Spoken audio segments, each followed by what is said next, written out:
Olá, boa tarde, cidadãos e cidadãs das artes. Sejam todos muito bem-vindos a mais um Conexão Literária. Sim, esses sábados já tradicionais aqui, em que a gente debate aspectos linguísticos, históricos, literários, com diversos convidados da área do direito, da literatura, da história, enfim. E antes da gente chamar os nossos convidados, a nossa mediação, eu gostaria de fazer dois convites para vocês. Assim como essa live está acontecendo aqui no Facebook, você está assistindo essa live pelo Facebook, nós temos uma ação completa acontecendo no nosso Instagram também, tanto nas lives, quanto no feed, nos stories, no nosso IGTV. Então, o pedido que eu faço é que vocês acompanhem todas as nossas redes no Instagram, aqui no Facebook, o nosso YouTube também. Vocês podem se inscrever e clicar no sininho para receberem todas as notificações e ficarem por dentro de toda a nossa programação, tá bem? Porque além de literatura, a gente tem debatido psicanálise, dança, o que mais? Música, temos as nossas lives musicais, as lives gastronômicas, é uma programação completa com diversos assuntos, tá bem? Bom, sem mais delongas, eu vou chamar aqui os nossos convidados. O tema de hoje é capitalismo humanista.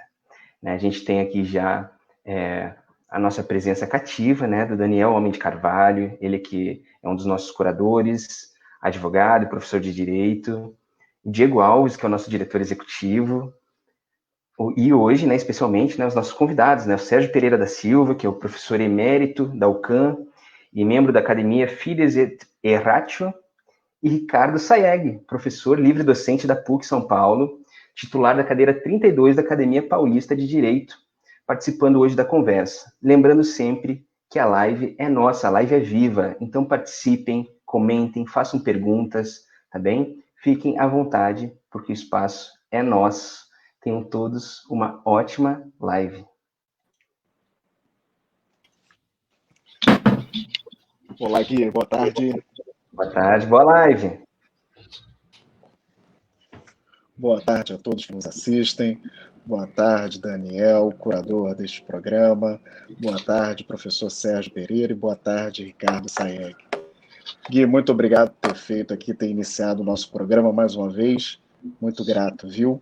Hoje, o tema de hoje, discutindo aqui a obra do querido Ricardo Sayeg, Capitalismo Humanista. E deixo agora a palavra já para ti, querido Ricardo. Seja bem-vindo, hein?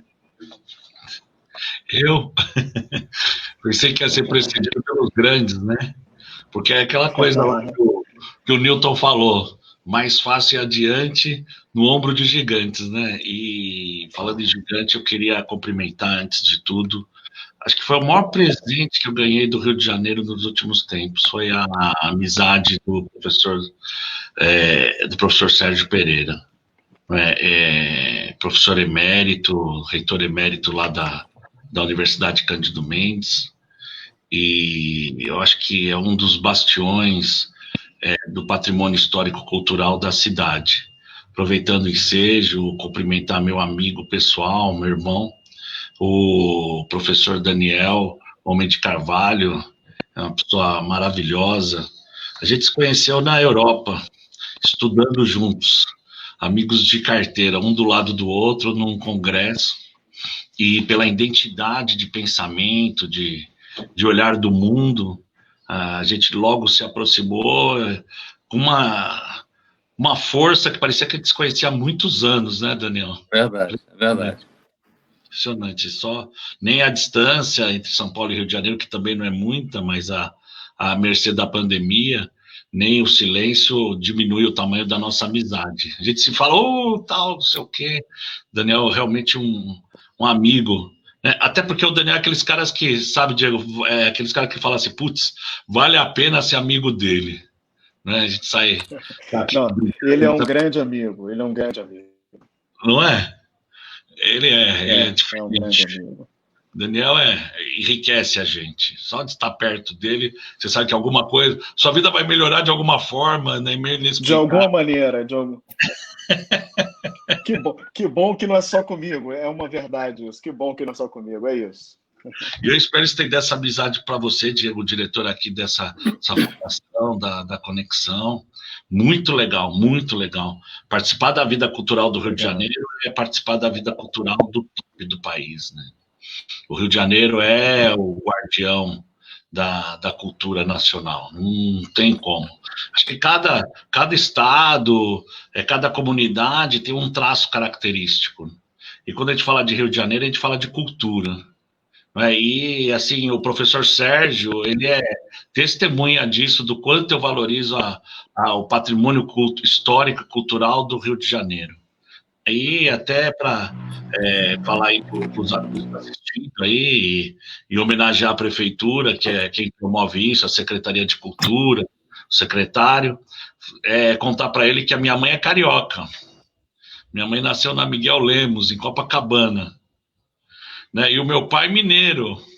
Então, sou filho de mineiro com carioca paulista. É um sururu danado. Uma boa mistura. Jeitoso, que nem mineiro. Né? E com o jeito com a felicidade da minha mãe, né? Que é enfim, é a mãe da gente, né? Mãe é sempre mãe, não tem adjetivo possível. Não é, Dani? Não tem como. E esse capitalismo humanista, ele é muito ligado com um pensamento de livre mercado, de economia de mercado, mas na qual a economia de mercado não pode prevalecer por si só.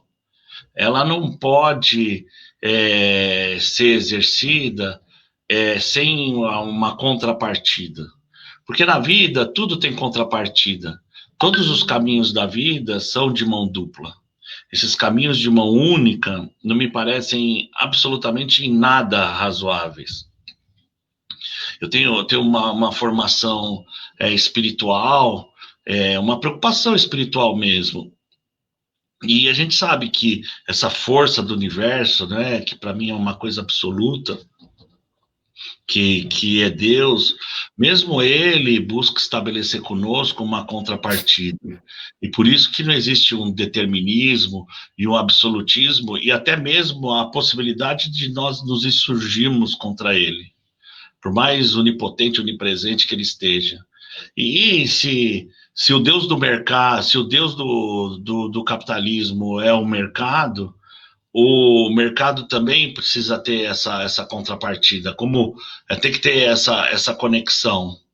Então, eu pessoalmente acho que o mercado ele tem que respeitar e responder aos direitos humanos e promover os direitos humanos no sentido do desenvolvimento. Não é? E desenvolvimento não é simplesmente crescimento econômico, uma questão de grana.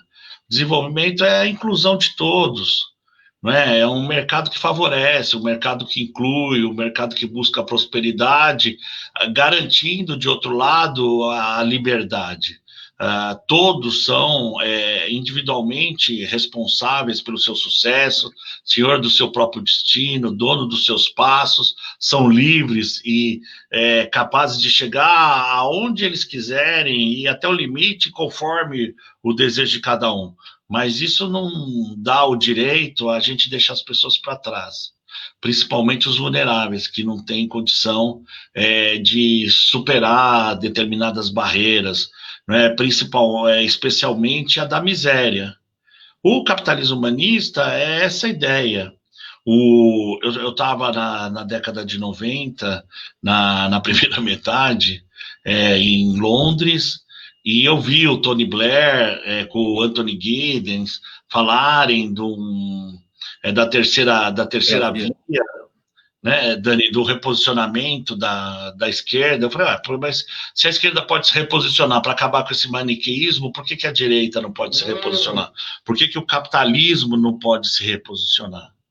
Então, o capitalismo humanista não tem nada de comunismo, nada de socialismo, ele prestigia a liberdade, a propriedade privada, a possibilidade, a absoluta possibilidade da pessoa chegar aonde ela quiser até o infinito. A única coisa que isso não faz a pessoa ter liberdade não faz a pessoa abrir mão de suas responsabilidades. E a gente tem responsabilidade com o próximo, né? Eu acho que é assim que funciona. Na minha época e do Daniel, o professor Sérgio já construiu isso. Mas na minha época e na época do Daniel, a gente estudou junto do pré-primário, né, Dani?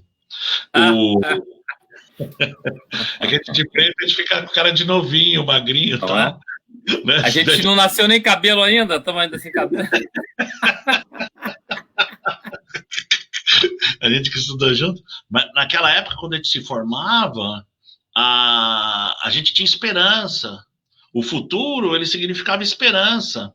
E que a gente ia sair da faculdade e advogar e conquistar nosso pedaço da esperança. E o outro amigo nosso que se formou em economia, a mesma coisa, que se formou em medicina, a mesma coisa, em psicologia, engenharia e qualquer outra profissão, não é, Dani? Era assim.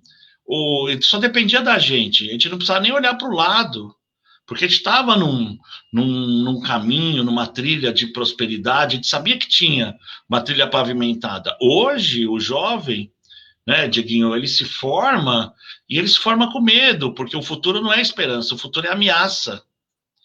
E lá atrás, quando era esperança, a gente caminhava por si só, arrumava a esposa, a namorada, às vezes até mais esposas, não é? Eu casei 3 vezes com a mesma esposa, né? Então não posso... reincidente triplo, mas E ia para frente, ia conquistar nosso espaço. E a gente conquistou, né, Dani? A gente conquistou. Mas o jovem é uma ameaça, e as pessoas precisam se unir para transformar essa ameaça em esperança.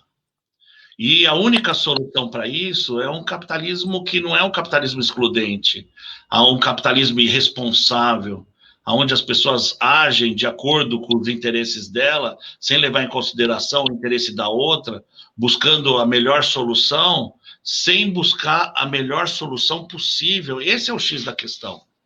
Não é abrir mão dos seus direitos, mas é exercer os seus direitos num ambiente de mercado da melhor forma possível. Isso é factível. Né? O Daniel, acho que... Daniel é um dos caras mais cultos que eu conheço, e é mesmo. Esses livros que estão aí atrás não são decoração, não. Ele leu todos. Eu tenho certeza absoluta, não é, professor Sérgio? Leu todos e dá aula sobre todos. E ele é isso, né? Ele é um erudito mesmo, um cara cultíssimo. E o que acontece é que a gente tem condição de avançar carregando os outros junto conosco. Né? E dentro de um país, né, no contexto de um país que foi construído por homens maravilhosos, né, e com uma mentalidade muito importante, que tem que ser preservada, como o professor Sérgio Pereira. Né? Eu vou parar de falar para... Eu não vou perder essa, Ricardo, eu vou fazer aqui uma confissão. Eu acho que essa tarde, essa nossa live aqui, é um dos momentos mais felizes, não só da pandemia, mas da minha vida. Eu puder apresentar e juntar e participar de um debate com o Ricardo Sayegh, é professor da PUC, professor de Direito Econômico, e um grande pensador humanista. Ricardo, a obra dele não só tem uma repercussão no meio acadêmico. Ricardo construiu jurisprudência no Superior Tribunal de Justiça, porque a obra dele hoje é seguida e utilizada como referência para as decisões do Superior Tribunal de Justiça. E o Ricardo é um ser humano que, assim, a voz dele mostra o tamanho do coração, da sua inteligência, da sua generosidade. Porque o Ricardo nunca fala de si. Se a gente perceber, ele está sempre com o coração aberto ao outro, com o coração pronto para ouvir. Então, é uma pessoa assim, que assim, a riqueza da vida da gente é ter amigos como ele. E já passo para os meus mentores, um amigo da minha vida toda, eu brinco sempre. Eu fui ao aniversário do Sérgio, quando ele completou, como diriam os franceses, 80 ans, né? E eu disse, olha, nos últimos 30 anos da minha vida não houve um momento de perplexidade, um um momento de alegria, de desdita, que o professor Sérgio não dividisse comigo essa experiência de vida, porque ele é um grande amigo, é um professor espetacular, pró-reitor da universidade, o Ricardo definiu muito bem. O Sérgio é uma figura de vanguarda da cultura e da academia do Rio de Janeiro. Então, é um privilégio conviver com ele. Eu, com o Sérgio, pude conviver com figuras espetaculares da vida intelectual brasileira, especialmente o professor Darcy Ribeiro, que eu me aproximei por causa da minha amizade com o Sérgio também, e que era outra figura que eu e o Sérgio, volta e meia, dividimos a experiência, as lembranças do Darcy Ribeiro, da Tatiana Memória, de pessoas espetaculares. Então, essa tarde, Ricardo, é uma tarde sublime e fica marcada no coração da gente. E eu queria te fazer uma pergunta, Ricardo. Você certamente, na tua obra, você usa a doutrina social da igreja, porque, obviamente, ali você tem não só um conteúdo espiritual, mas, por exemplo, se você procurar alguns princípios, como o da subsidiariedade, que são próprios da nossa Constituição hoje, vão estar na doutrina social da igreja. Mas eu queria te fazer uma pergunta, porque eu sei, mas eu vou te perguntar porque eu quero que as pessoas saibam também. O quanto de autobiográfico tem? Você teve uma espécie de epifania, né? Você, em algum momento da tua vida, se você já era uma pessoa generosa, essa generosidade se transformou assim na tua característica principal. Então, o quanto de autobiográfico tem esse conteúdo excepcional e espetacular da tua obra? Não, eu acho assim, Dani, que eu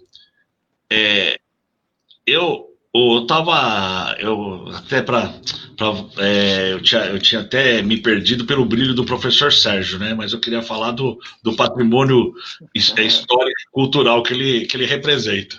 Não estou chamando o senhor de idoso, hein, professor Sérgio? Pelo amor de Deus. Eu já denunciei aqui a idade dele. O Sérgio tem a mesma cara desde que eu conheço ele, há mais de 30 anos. E a primeira vez que eu conversei com o Sérgio, Diego, a primeira coisa que ele falou, não, eu e o Darcy. Professor Sérgio, que Darcy é esse? Não, o Darcy Ribeiro. Nossa, professor Sérgio, os amiguinhos dele, sabe? Por isso que o Daniel é tão ajulador. Porque o Daniel sabe onde ele pisa, sabe? Assim, que merece. Olha, se tem uma pessoa que me impressiona, é o professor Sérgio Pereira, e eu quero fazer coro com o Daniel para ser fã. Eu sei que o Daniel é o fã número 1, eu quero ser o fã número 2 dele. E essa fila é enorme, Ricardo. A fila é enorme. Isso é verdade. O professor Sérgio é um espetáculo, né? Darcy e tal, essas coisinhas dele, né? Qualquer um. Contemporâneo ali da turma. Eu estava nos idos de 2007, 2008. Eu tive um diagnóstico de leucemia, e no meio desse diagnóstico,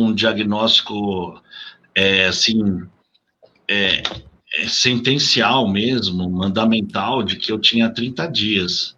E eu fui chamado para me organizar, 90 dias, me organizar. E com esse diagnóstico, eu me organizei e tal, eu estava um pouco depressivo, estava no quarto 617 do Hospital Sírio-Libanês, lá na oncologia.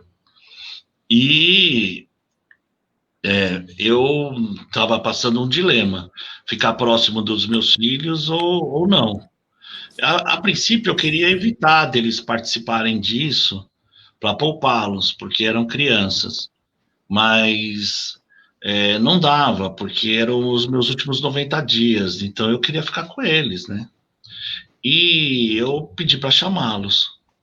Quando eles estavam lá no átrio, pegando o elevador, subindo, me avisaram que as crianças estavam chegando. Para não desestabilizá-los, eu pulei da cama. E pulei da cama, e meu filho mais velho, Rodrigo, hoje é um homem. Ele me perguntou, na época ele era criancinha, papai, você tá bem? E eu falei, eu tô. A partir daquele momento, eu me estabilizei em definitivo. Até hoje convivo com a doença, não é? E me sinto assim até uma pessoa especial, flertando todo dia com a possibilidade de amanhã não estar aqui. E o em vez de eu ia escrever a princípio uma carta póstuma para eles, mas achei muito meio ridículo, né? Assim, eles andando com uma correspondência, uma carta amarelada, um papel amarelo velho, uma carta, e depois ia falar o que na carta, né? Ó, escova os dentes, obedece à mamãe, ame seus irmãos, ame o próximo, não sei o quê. Aí eu falei, eu já que estou aqui com o computador na mão, escrevendo para eles, e inclusive de computador, falei, vou mandar uma mensagem para o mundo. E escrevi uma mensagem. E essa mensagem se transformou na minha tese de livre docência, porque eu fiquei lá no hospital, internado, escrevendo compulsivamente, como tivesse psicografando, e foi impressionante. Foi impressionante. E, assim, por causa da intensidade do momento, daquela situação limite, as coisas vieram e transbordavam, assim, como se fosse uma cachoeira. E eu acabei escrevendo esse capitalismo humanista.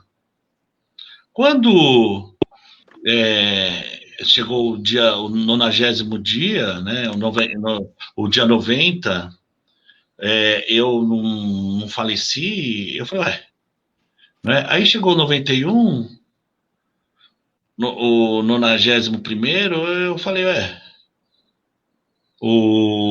também não. Aí chega lá pelo dia 103, o 103º, 104º, não é que você acha que você tá curado, mas você esquece e toca, né? E aí eu fui embora, tive alta e toquei a vida. E o capitalismo humanista foi escrito nessas circunstâncias. Foi escrito nessas circunstâncias, aí eu aproveitei o ensejo, já estava com o livro feito, né? Ele deve ter umas 300 laudas, eu não lembro exatamente, 200 e poucas, mas já estava feito, aí eu falei, legal, eu vou aproveitar, vou defender como minha livre docência. E aí eu sou chefe da cadeira de Direito Econômico lá da PUC São Paulo e fiz a defesa. E fiz a defesa disso perante uma banca. Foi uma prova muito difícil, porque a livre docência, a gente faz lá na PUC o mestrado, o doutorado e a livre docência. Era a primeira livre docência de Direito Econômico da história da PUC. Ninguém tinha conseguido antes.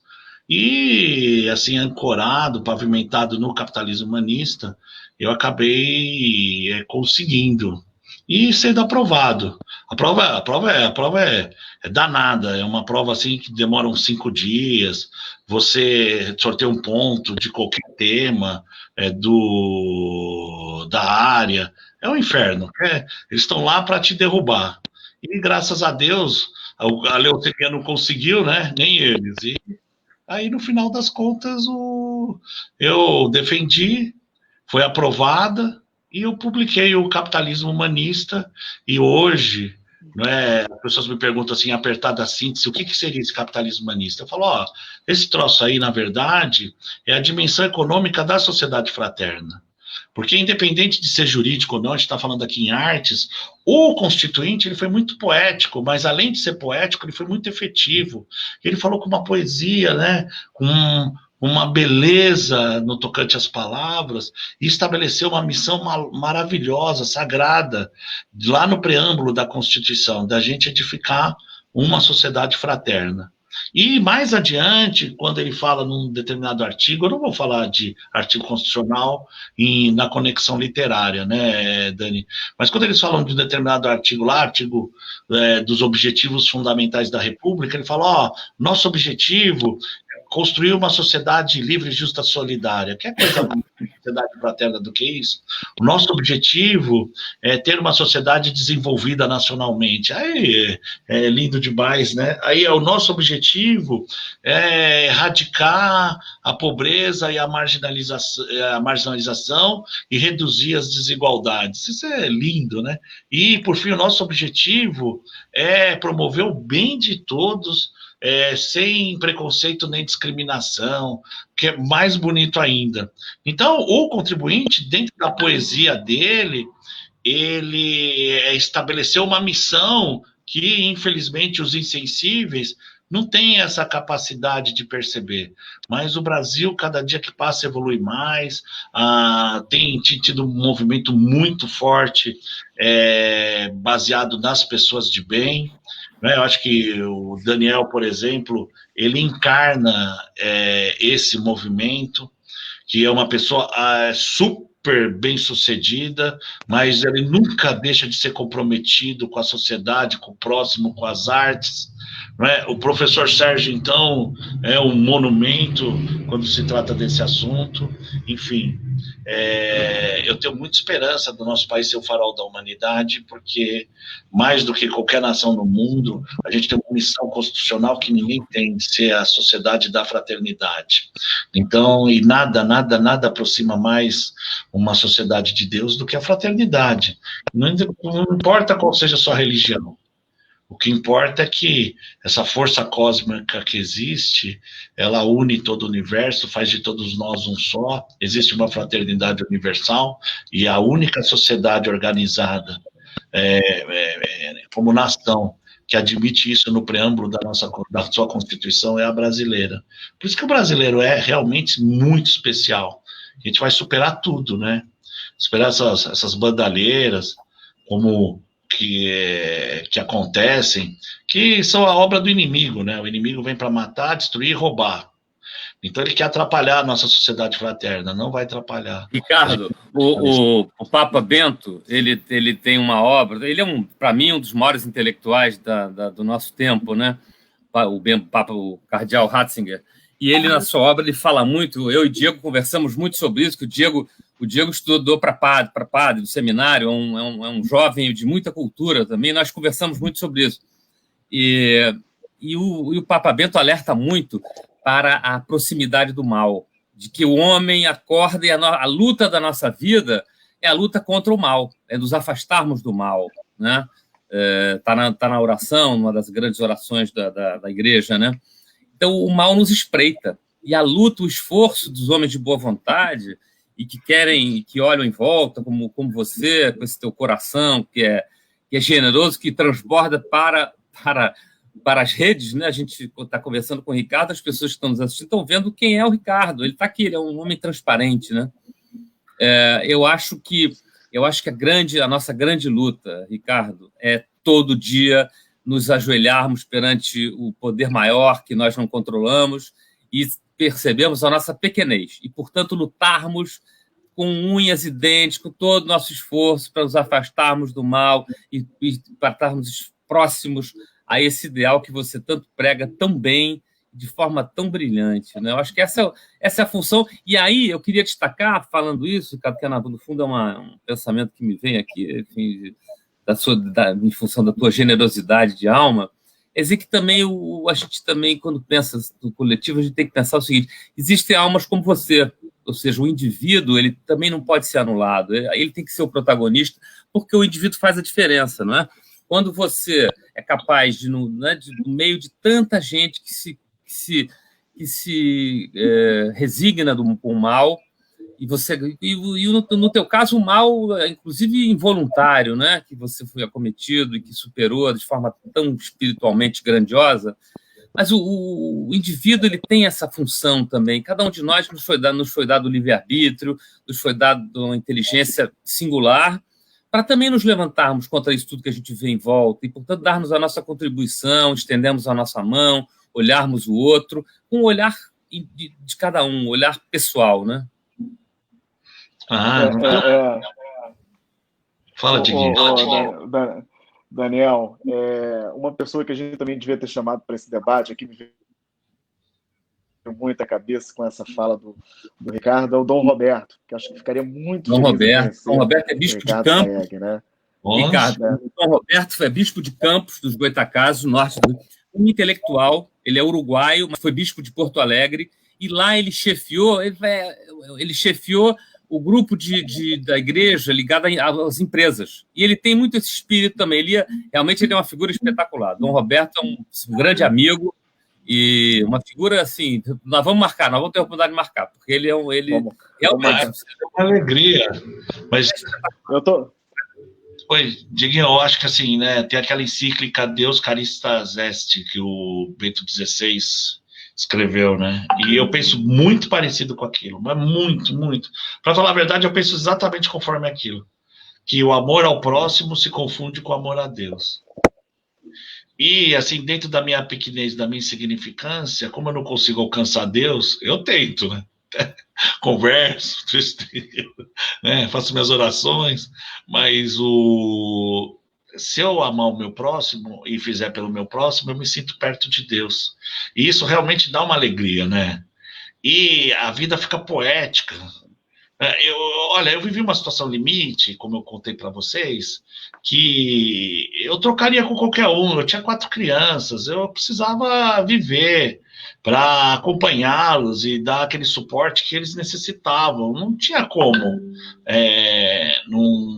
não querer dar amparo para os meus meninos. E dentro daquela situação limite, que eu não podia trocar, a única coisa que me restava era, de um lado, ter dignidade. Foi aí, sabe, Dani, que eu aprendi que a dignidade é maior que a vida, porque a vida é de Deus, né? Deus dá, Deus toma, tipo Jó mesmo. Mas a dignidade, essa você exerce, né? E você exerce ela até o fim, né? Aquela carioca, vereadora de vocês, a Marielle, ela mostrou isso com muita força, né? A força da dignidade, do posicionamento, enfim, e é uma dignidade que é maior do que toda essa onda de desserviço que é feito contra a comunidade, que a gente está sofrendo muito, né? E sofre até em plena situação de Covid. Enfim, é uma luta permanente. Mas de outro lado, a fé nessa força superior, né? Fé em Deus. Porque eu não tinha nada, eu tinha um decreto de morte. E a única coisa que eu sabia e que eu podia me agarrar era em Deus. E lá, sabe, Daniel, Diego, eu aprendi, e por isso que o Daniel fala que eu uso a doutrina, e uso mesmo, que a dignidade, que é tão importante para o direito, e não só para o direito, para todo mundo, né? Ela, para mim, Dani, é a secularização jurídica da alma. Então, o que é dignidade? É aquela situação que tem alma. O que não é digna? É aquela situação que violenta a alma. E a alma existe, né? Aquele negócio que o homem tem existência e não tem essência, para mim não tem nada a ver. Cria um cidadão oportunista, individualista, que só pensa no gozo, no prazer dele, no individualismo dele, mas também que fecha as portas. Eu sei que nessa solidariedade, por exemplo, Diego, eu, baseado na solidariedade do Daniel, ficando do lado dele para aprender mais, porque eu não estava entendendo muito bem a matéria que a gente estava estudando junto no seminário, eu peguei e comprei um amigo para a vida. E ele me falando de Hayek, das liberdades. Porque esse homem, além de solidário, ele é um defensor da liberdade. E eu acho que é isso que ele está falando. Porque Jesus Cristo também era um. Né? É isso que o Daniel fala, o homem faz a diferença. Imagina se não tivesse dado a liberdade para Jesus. Né? E, às vezes, a comunidade faz bobagem, como a que absolveu Barrabás, né? E liberou. Então, esse pode fazer toda a diferença. E o caminho, a Via Crucis, né? Já que a gente está falando disso, que veio para esse lado, o caminho, por mais difícil e tormentoso que ele seja, se ele for cruzado com dignidade, não obstante a situação limite, ele vira um caminho de glória, ele não vira um caminho de desastre, de ruína. E a cruz, ela simboliza muito isso. E o capitalismo, ele pode seguir esse mesmo espírito, esse temperamento. Ele tem que conduzir com a liberdade, garantir a prosperidade, que as empresas almejem o lucro, que as pessoas ganhem, que tenham vida. Tudo bem, não tem dúvida a respeito disso, que as pessoas sejam extremamente prósperas, que as pessoas gostem de prosperidade, de luxo. Não tenho dúvida também disso, e a gente tem que apoiar isso. Tem que aplicar Hayek mesmo, como o Daniel fala, mas o fato não é esse. Isso não tira das pessoas a responsabilidade que nós somos irmãos de todos. E irmanados com o próprio... Ricardo, você, desculpa te cortar, assim, bom, 2 vezes você citou o Hayek, né, e é muito interessante, porque, bom, acho que é um dos maiores liberais do mundo, né, talvez o mais conhecido, enfim, e é interessante... Prêmio Nobel, né, Prêmio Nobel de Economia. Prêmio Nobel, né, e é interessante essa tua abordagem, né, porque em nenhum momento você está negando a obra do Hayek, ou criticando, né, mas complementando que é possível essa realidade desde que elencado princípios de ética, né? Isso é muito interessante, Ricardo, muito interessante mesmo. Agora, você sabe que o Ricardo ele estudou na Inglaterra, e um dos grandes pensadores conservadores dos nossos tempos morreu recentemente, né, agora em fevereiro, e ele tinha uma visão assim, muito crítica, muito na linha do que o Ricardo fala.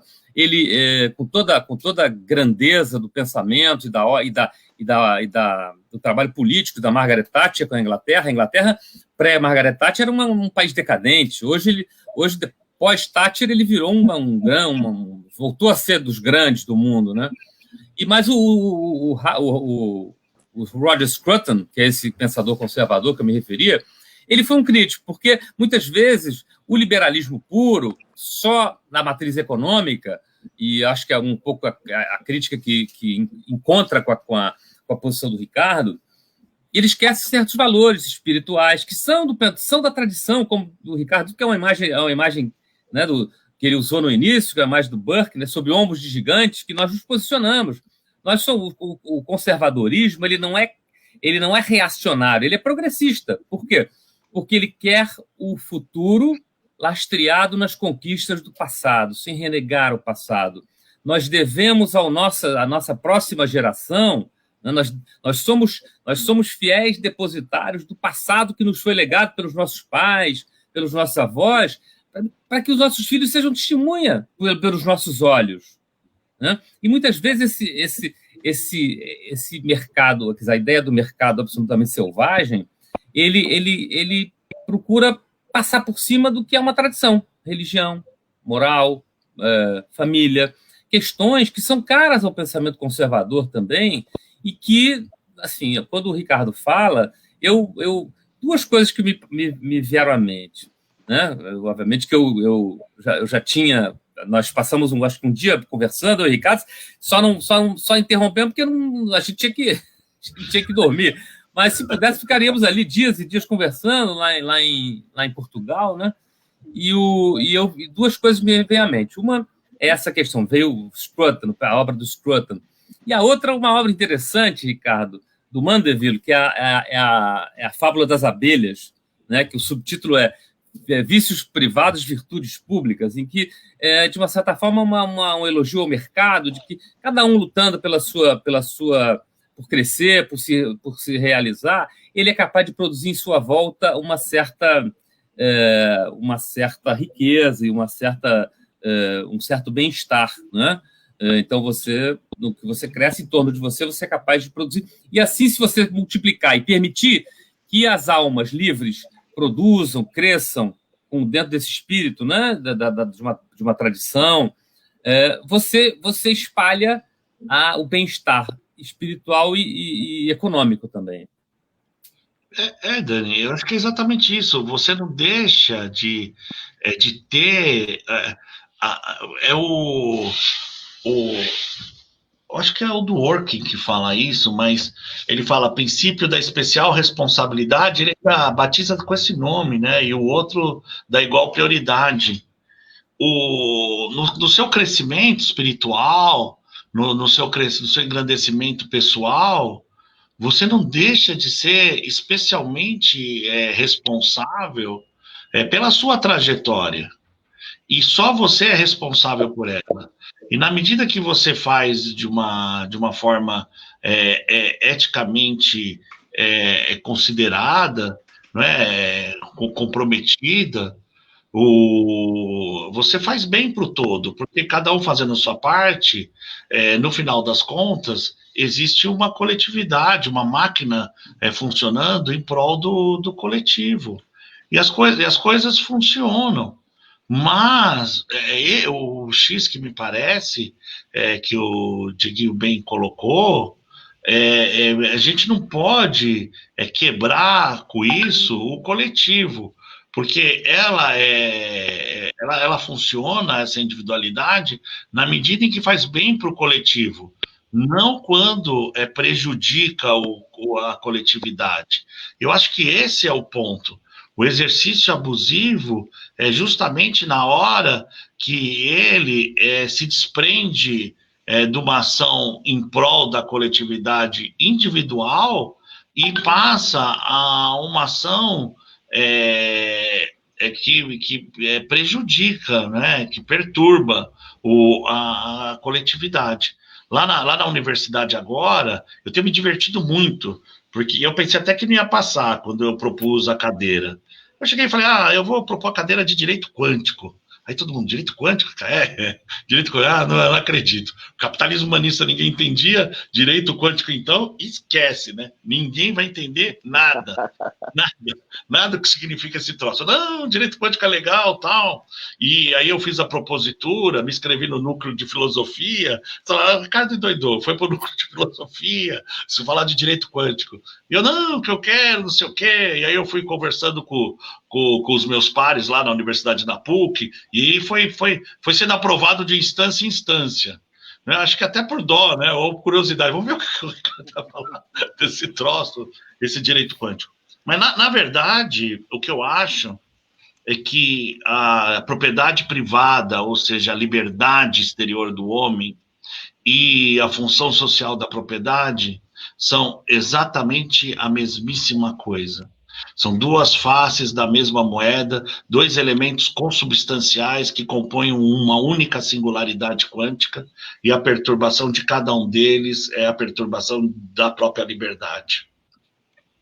Então, quando ele usa a liberdade, quando a liberdade, no sentido da individualidade, do individualismo, ela é perturbada, você perturba a liberdade de todos e ameaça a todos. Quando a função social dessa liberdade também é perturbada, você perturba a própria liberdade individual. No final das contas, a liberdade e a propriedade privada são singularidades que devem ser analisadas pelo ponto de vista quântico, porque existe um aspecto subatômico no exercício externo das liberdades, no exercício externo da propriedade privada, e que essa matriz ética, essa energia de dignidade, né, essa energia de realização em prol do coletivo, sob pena dela mesma se autonegar. Né? Então, acho que o passo seguinte da doutrina do Hayek, da doutrina desses liberais, que falam, olha, a gente faz isso em prol da coletividade, mas e quando não funciona pela coletividade? Faz em prol de quem? Faz em prol de ninguém. Aí, não é, entra Nozick ou outros tantos aí que falam, não, mas a gente tem que exercer independente das condições desastrosas que isso possa ocorrer, porque a gente não pode abrir mão dela. Eu não acho isso. Eu não acho que a gente pode compactuar com o desastre, com a ruína, com a miséria, com a dor, com a fome, com a morte. Eu não acho. Eu sei que quando eu estava lá numa situação limite, eu tive acesso a tudo que o homem pode oferecer e consegui sair dessa situação limite. E aí eu fiquei pensando, e os meus irmãos, né? E as pessoas que não têm acesso, que foram embora? Eu não tenho uma responsabilidade sobre elas, inclusive sobre a memória delas, o exemplo que elas deixam de não terem tido acesso e estarem na mesma situação que eu e terem partido para uma outra dimensão? Será que Deus permitiu que eu ficasse para simplesmente contemplar isso de forma passiva e regozijar individualmente com isso. Eu não acho. Mas você vê, Ricardo, que a fagulha espiritual foi a fagulha da tua experiência individual, né? Ou seja, você teve uma liberdade subjetiva, espiritual, interior, que te despertou a esse. Claro, você é uma alma boa, no sentido mais generoso da palavra, mas eu acho que a tua experiência individual, e portanto eu quero enfatizar isso, porque não é no sentido do individualismo frio, né? Mas o individualismo no sentido realmente dessa experiência, dessa conexão que você pôde experimentar com o universo desconhecido, que despertou em você essa coisa singular, porque muitas outras pessoas devem ter passado por isso, ultrapassado isso, e a vida seguiu, e você foi capaz de dar a tua marca de indivíduo, de ser espiritualmente único. Eu acho que isso é muito bacana para quando a gente desperta do indivíduo. Acho que, Daniel, a gente tem que trazer o Ricardo mais uma vez, Daniel. A gente tem Ricardo, a gente já está incorporado ao nosso patrimônio. Não, vai ficar incorporado aqui. Ele já é do nosso patrimônio. Conquistou. Ricardo, você conquistou a todos nós aqui. Eu estou maravilhado contigo. A gente está preparando também. A gente está preparando aqui um debate também, que um dos temas será o problema do mal no mundo.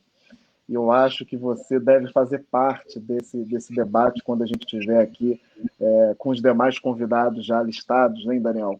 E colocar o Ricardo também nessa lista, porque são temas que eu e o Daniel, a gente discute muito junto, né, sobre o problema do mal do mundo, a felicidade. A gente natureza do mal, né? A natureza do mal. Trazer um agostiniano. Tem o Ricardo, e vendo a tua obra também, né? É muito interessante. Muitos criticam o capitalismo, né? E você propõe de uma maneira diferente, e aí, pensando no problema do mal do mundo, que também o nosso Bento XVI sempre falou muito, né? Não é o instrumento do capitalismo que é ruim, mas o homem que se aplica sobre ele que é ruim. Aonde tem determinados homens, aonde tem a mão humana, aí tem a miséria, né? E aí o que o Bento traz para a gente? O homem ele tem que aplicar uma força... O mal é uma qualidade humana, né? É uma qualidade. E o homem ele precisa aplicar uma força como que fosse contra a gravidade para provocar o bem, porque ele tem uma certa inclinação, de acordo com o pecado original, para fazer o mal, né? E aí não é o capitalismo que eu penso que não é ruim, mas é o homem que vive nele que não tem a capacidade de ajudar o próximo, né? Tem uma frase, mais uma vez, citando o Dom Roberto. Eu lembro uma vez o Dom Roberto pregando para os seminaristas, na época em que eu era, ele falou uma frase muito interessante que se aplica hoje, né, a esse discurso que nós estamos vivendo. Ele falou: só existe pobreza no mundo porque não sabemos dividir. Né? E eu guardei essa frase para a vida, achei muito bonito. Na próxima oportunidade, a gente faz uma com o Dom Roberto aqui, Daniel, e com o Ricardo também, que também vai ser um debate fantástico aqui. Isso é uma honra, uma honra. Ricardo, o Frederico, meu filho, mandou aqui, ó. Ricardo, o capitalismo humanista é um valor de dentro para fora. O Fred, o Ricardo está te convidando para fazer um estágio com ele em São Paulo, viu? É que o está estagiando aqui no Rio já. Não, o valor de dentro, ou seja, nasce em nós, cabe apenas a nós, indivíduos, de aplicá-lo, ou seria ele, de fora para dentro, determinado por diretrizes que devam orientar os indivíduos dessa coletividade. O que é o mercado? O Fred é o meu mais novo, meu neném, tem 22 anos. Então, Fredinho, primeiro que eu quero dizer assim que seu tio está super feliz de ter uma oportunidade de ser assistido por você, porque vocês são os donos do mundo de amanhã, né? E quanto mais a gente envolver a juventude nisso, né, Dani, mais a gente vai ter esperança que tudo vai dar certo. E, inclusive, eu queria aqui em público, gravado, renovar meu convite de você passar uma temporada lá no meu escritório de advocacia, para você viver um pouquinho de São Paulo, né? E você é super bem-vindo. Sou irmão do seu pai, sou seu tio. E o mercado é uma força, né? E é uma das forças da natureza. O universo, por isso que para o direito quântico, porque o universo é formado por forças E essas forças, seja você, acredite você em Deus, ou seja você ateu, não tem como negar a existência dessas forças que são reconhecidas pela física. E a física, ela foi além da física sensitiva, e hoje ela está na física quântica, que é a física subatômica, aquela que está por detrás de tudo, e que permite tudo. É a física de Deus, né? O Jesus mesmo era quântico, né, Diguinho? Ele transformou as moléculas da água em vinho, foi o primeiro milagre dele. E é uma transformação molecular. Ele simplesmente foi lá e sei lá como é que ele fez e transformou e pronto, acabou. E fez a alegria da festa, né? Eu acho muito legal essa passagem, diga-se, mas a gente tem que saber lidar com essas forças da natureza. E o mercado é uma força poderosa da natureza que faz a humanidade avançar para frente. A penicilina, por exemplo, veio do mercado, a tecnologia veio do mercado, os avanços vieram do mercado. Então, o mercado é como o seu pai falou, o Daniel, ele não é mal em si, ou como o Diego estava falando, mas o uso descompromissado dele, o uso irresponsável, a aplicação irresponsável da força, ela implica num desastre, porque toda força incontida, e principalmente quando ela é poderosa, ela é sempre perigosa, e a nossa função é conter. E eu acho que o nosso papel na Terra e a missão que Deus nos deu para poder se aproximar dele é saber enfrentar essas forças com dignidade, com a alma. Por isso que me parece que a dignidade é mesmo a secularização jurídica da alma. E aí a gente pode ir para frente e mandar ver. Então, filho, e assim, para essa moçada que ouviu a gente, espero que ouçam, né, Dani, Dieguinho, mas o que a gente quer hoje, com mais idade, mais experiência e vivência, passando por coisas que vocês ainda não passaram, mas vão passar, é explicar para vocês sobre essas forças, e que tem, falando de forças do bem, né? Cujos soldados são, por exemplo, no seu caso, Fred, o seu pai, o Daniel, o Diego, né? E tantos outros, professor Sérgio Pereira, professora Andréa Navarro, que eu vi aqui, que ela está aqui com a gente na live, uma educadora, uma fomentadora da cultura aqui nessa cidade, enfim, um monte de gente maravilhosa. E o Rio de Janeiro é isso, né? É isso, tem uma força muito ruim, aí no Rio de Janeiro, como no Brasil inteiro, e a gente viu esse desastre aí dessa apreensão de dinheiro que aconteceu nesse fim de semana, negócio horroroso, né? Dinheiro de respirador para combater o coronavírus, é um negócio pavoroso, mas essa é força, e aí a gente tem que enfrentar, não é? Fazendo parte dessa falange do bem, enfrentar, conter essas forças e redirecionar. A gente nunca pode esquecer que o combate contra a escuridão é a luz, não é? E a gente é permanente. Não é, Dani? A gente tem uma estratégia muito boa para a luz, é acender uma vela, né? Ou simplesmente ligar o interruptor, né? E, na verdade, a lei da física, Ricardo, eu acho que ela que você fala, atrai essas falanges do bem. Acho que a gente tem que lutar contra os nossos demônios interiores e permanentemente estar buscando luz, né? E eu digo assim, uma alma como a do Ricardo é uma luz nesse mundo tão perverso, né? Eu acho que a gente tem um amigo nessa selva escura, dantesca, é sempre uma benção, e eu digo, Ricardo, você ocupa uma especial lugar no meu coração, porque você é um amigo, uma pessoa assim, de uma generosidade. Ele nunca fala de si, ele está sempre falando do outro, ele está sempre generosamente atribuindo ao outro qualidades que são dele. Isso é uma qualidade de um ser humano especial. Obrigado, Dani, obrigado. E você sabe que é recíproco, né? I love you. Se eu fosse uma moça bonita, a mãe do Fred estava em maus lençóis. Eu queria você para mim, não é, Diguinho? Esse é o amor, né? O amor acima dessas questões, que é o amor da alma humana. É uma coisa que as pessoas têm muita, né, dificuldade, mas só diante de uma alma generosa a gente tem essa possibilidade de expressar, né? Uma coisa assim, que está acima de qualquer questão temporal ou humana, né? E que a gente tem que florescer, porque é a questão da física, como a gente falava, né? Atração e a reação, ou seja, se há o mal em nosso torno, a gente tem que criar uma força contrária, oposta, na mesma força para se contrapor a ela. E é um exercício realmente que a gente faz aqui, tenta no dia a dia, a gente olha o outro, se põe no lugar do outro, e é o espírito, acho que da tua obra, né? Da força, da expressão, força da tua obra, né? do teu trabalho, que é a questão do capitalismo humanista, que tem realmente sido muito, cada vez mais, né, propagado, como eu falei no início. Ele é hoje referência para a jurisprudência do Superior Tribunal de Justiça, no tribunal, com muita ênfase, muito fertilmente aplicada, né? O Fred está falando aqui dos extremistas, né? Do libertário e do comunista, se eles são igualmente desumanos. Fredinho, funciona assim, filho.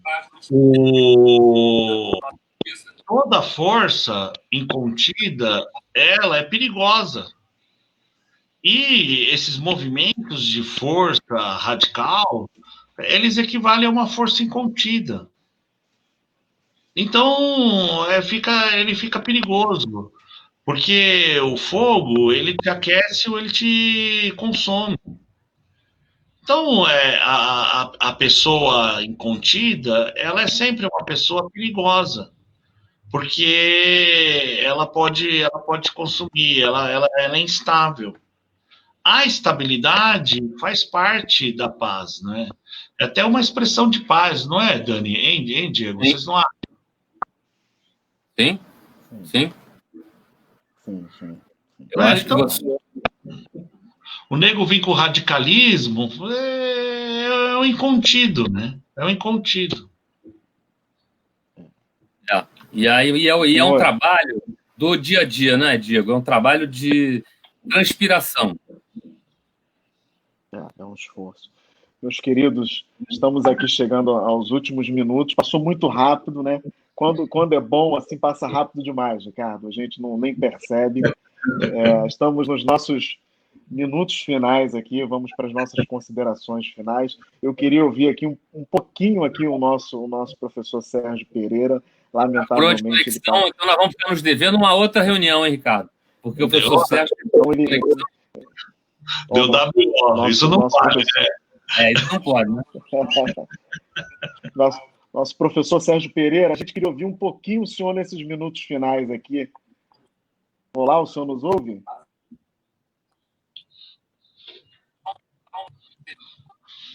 Não, eu queria... Olha, há uma passagem perfeitamente, a partir de um determinado momento, eu tive esse privilégio de ouvir, mas não conseguia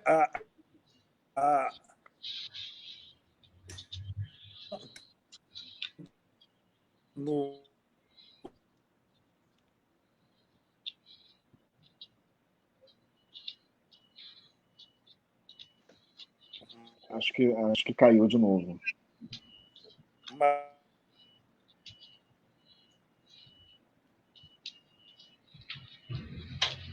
O doutor Ricardo, ele...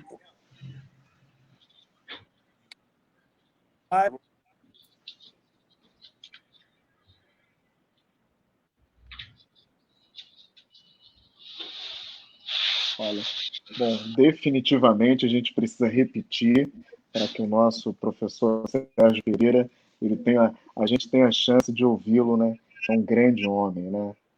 Ricardo, eu gostaria de agradecer a tua contribuição nesse sábado de hoje, nesse simples programa que a gente criou a partir de uma brincadeira. Eu e o Daniel, hoje a gente está aí já há alguns meses já repetindo isso, né? Sempre trazendo pessoas muito agradáveis e de bom coração. E você é mais uma dessas pessoas. É um prazer imenso conhecê-lo. Daniel, eu queria agradecer pelo presente que você me deu, né? Você trazer o Ricardo, essa pessoa maravilhosa aqui para a gente. Foi Obrigado. um imenso prazer. Muito obrigado. Mais uma vez, como a gente iniciou, o Ricardo falou, o Daniel sempre trazendo alguma coisa para dentro da nossa vida. Muito obrigado, Daniel, também mais uma vez pela tua presença, pela tua participação aqui, você que é curador deste programa, junto com a gente. Tá bom? Deixo vocês. Eu agradeço a você, a todos, especialmente o professor Sérgio, obviamente uma presença, ainda que com esse problema de conexão, a gente vai fazer um novo programa em que a gente possa ter ele numa conexão melhor, mais estável, e ao Ricardo, que realmente é um amigo, faz parte do meu patrimônio, eu declaro ele no meu imposto de renda, na declaração de bens, ele declarar, acabei de declarar, e é uma figura, obviamente, que eu não preciso falar nada, porque ele é essa transparência de alma, né, de espírito, essa cultura, essa capacidade de agregar e de conquistar as pessoas. Eu tenho certeza que todos que assistiram são mais adeptos não só ao pensamento, mas a essa empatia, essa generosidade de alma que o Ricardo nos transpareceu. Eu agradeço pela sua amizade, por estar compartilhando conosco, com as pessoas que nos ouvem, esse seu patrimônio. Da minha parte, eu queria muito agradecer. Agradecer você, Diego, que é o diretor, responsável disso, executivo. Muito obrigado mesmo. Muito obrigado pelo privilégio de atender a recomendação do Daniel. E o Daniel é isso, né? Declarado no imposto de renda. Eu já declarei aqui publicamente meu amor por ele. Né? Ele dizer que é um presente que você me deu, essa oportunidade de estar perto e realizando uma atividade com esse amigo tão caro para mim, tão caro. A admiração que eu tenho pelo Daniel é enorme, enorme. Ele, sem sombra de dúvida, é um dos profissionais advogados mais cultos e preparados do país. Né? E nem por isso ele se agiganta, apesar de ser um gigante. Né? O Daniel faz a gente se sentir bem do lado dele o tempo inteiro. Queria registrar isso, registrar que tive o mesmo sentimento com você. Professor Sérgio Pereira, só o fato dele estar anunciado, ele é âncora, né? Ele é âncora. Sempre, só fazer sempre. Só falar, o homem está aqui, pronto, acabou, né? Está resolvido. Porque ele se impõe por si só. E dizer o quanto eu respeito o Rio de Janeiro, o quanto eu gosto do Rio de Janeiro e o quanto assim eu tenho consciência que o Rio de Janeiro é a matriz cultural do nosso país, não é o banco cultural do nosso país, e que fazer parte de uma programação cultural do Rio de Janeiro, da Cidade das Artes, promovida pela prefeitura, com gente como vocês, para mim é o top. Top. Então, estou absolutamente à disposição para, inclusive, estar aqui sendo audiência. Vocês podem ter certeza que todo sábado eu vou entrar. Beijão enorme. Beijão, Daniel. Beijão, Diego. E um beijão pro Gui também, que está aí por detrás, movimentando tudo. Chamar o Gui aqui para encerrar esse programa aqui com a turma e agradecer toda a equipe da Cidade das Artes, mais uma vez, sempre contribuindo aqui para que essa live aconteça. Muito obrigado a todos. Gui, por favor.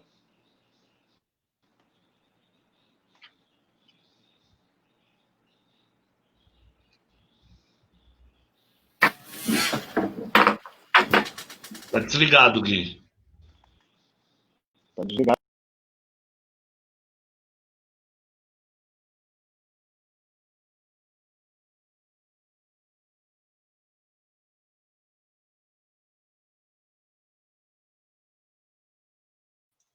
Agora sim, agora sim.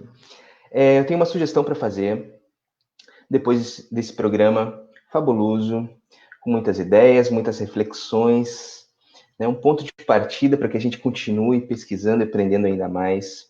A sugestão que eu faço é a seguinte: para quem chegou no meio do programa, não pôde assistir o começo, ou quem sabe conheça familiares e amigos que se interessem por esse assunto, essa live vai ficar disponível aqui no Facebook e também no YouTube. No YouTube a partir de amanhã. Então, vocês vão poder assistir e reassistir quantas vezes vocês quiserem, mandar para os familiares e amigos, e fiquem sempre atentos, porque todos os sábados nós temos esse encontro literário, histórico, linguístico, enfim, debatendo questões de filosofia, do pensamento, enfim, ajudando a gente a pensar cada vez melhor. Então, eu agradeço sempre a toda a equipe da Cidade das Artes, né, que trabalha aqui por detrás, preparando esse cronograma sempre, a curadoria do programa, aos mediadores, aos convidados, e especialmente, né, aos cidadãos e cidadãs das artes que acompanham aqui sempre, todos os sábados e todos os dias da semana também, as nossas lives, porque são vocês que fazem com que tudo isso faça sentido. Eu agradeço, tenham todos um ótimo final de semana e até a próxima. Tchau, tchau!